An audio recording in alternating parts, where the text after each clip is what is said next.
Students, स्वागत है आप सबका Adda247 में। मैं वत्सला मिश्रा लेकर आई हूँ क्लास 11 केमिस्ट्री के NCERT के बैक एक्सरसाइज के क्वेश्चन और जो कि चल रहे हैं some basic concepts of chemistry. तो याद रखिएगा ये आपकी यूनिट 1 ही चल रही है अभी तक।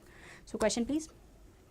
यस, कैल्शियम कार्बोनेट जब रिएक्ट करता है आपके एक्वस HCl के साथ यानी कि हाइड्रोजन क्लोराइड के साथ, तो वो देता है आपको calcium chloride, that is CaCl2, और CO2 भी बनता है साथ में।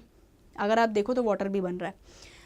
आपके सामने रिएक्शन पड़ी हुई है तो कोई दिक्कत नहीं होनी चाहिए रिएक्शन के साथ। तो हाँ, क्वेश्चन अगर हम पढ़ें तो लिखा है what mass of calcium carbonate is required to react completely with 25 ml of 0.75 MHCl। ठीक है, सो ठीक है, हम अगर देखें तो बोर्ड की ओर आते हैं, देख लेते हैं। अगर 1000 ml की हम बात करें, ओके, ऑफ 0.75 MHCl। ऐसा मैंने क्यों बोला 0.75 MHCl? क्योंकि वो नीचे लिखा हुआ है 0.75 MHCl। ओके, इसको अगर आप लगाते हो तो ये निकल के आता है 0.75 इंटू 36.5। मैंने 36.5 इसलिए बोला क्योंकि ये होता है 1 + 35.5 को ऐड ऑन करने पे 36.5। ठीक है, सो ये हो गया जो कि निकल के आता है 24.375 ग्राम। ठीक है, ये हो गया आपके 1000 ml की बात। अब बात करते हैं कि अगर वही हमें 25 ml में चाहिए, जो कि यहाँ नीचे लिखा है ना 25 ml, तो इस पर ध्यान दीजिए। अगर 25 ml में चाहिए तो कितना होना चाहिए? 24.375 आप कर लोगे, अपॉन 1000 आ जाएगा, इंटू 25, तो सीधे सीधे 0.6844 ग्राम। ये तो ये निकल आया। ठीक है, तो इसको याद रखिएगा कि 0.6844 ग्राम कैसे निकला। 1000 ml में 24 था, 25 ml में डिवाइडेड हो गया।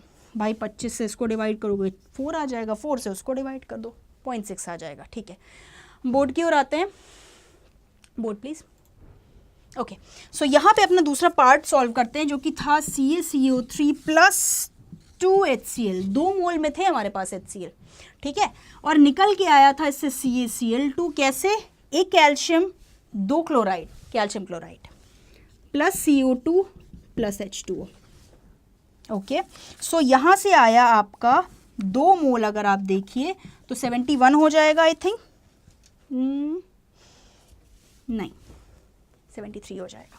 कैसे? ये देखो, इसका इंटू करोगे तो 73 हो जाएगा।